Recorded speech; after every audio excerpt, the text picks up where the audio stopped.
L'Ajuntament de Godella informa que, seguint instruccions d'esta alcaldia, s'ha procedit a completar els informes inicialment elaborats sobre els fets ocorreguts el darrer dia 14 de març. Estos informes, realitzats pels diferents departaments que han intervingut en el cas al llarg d'estos dies, han estat completats i presentats a l'alcaldia, que els remetrà a l'òrgan judicial en el moment siguen requerits.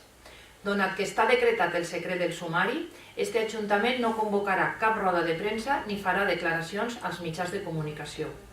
Tornem a demanar prudència i rigorositat en la informació que es proporciona a la ciutadania.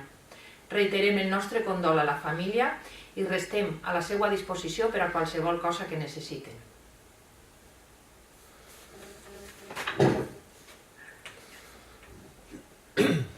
El Ayuntamiento de Godella informa que, siguiendo instrucciones de esta alcaldía, se ha procedido a completar los informes inicialmente elaborados sobre los hechos ocurridos el pasado día 14 de marzo. Estos informes, realizados por los diversos departamentos que han intervenido en el caso a lo largo de estos días, han sido completados y presentados a esta alcaldía, que los remitirá al órgano judicial competente en el momento sean requeridos. Dado que está decretado el secreto del sumario, este Ayuntamiento no convocará ninguna rueda de prensa ni hará declaraciones a los medios de comunicación.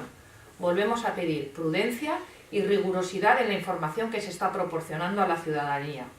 Reiteramos nuestro pésame a la familia y quedamos a su disposición para cualquier cosa que necesiten.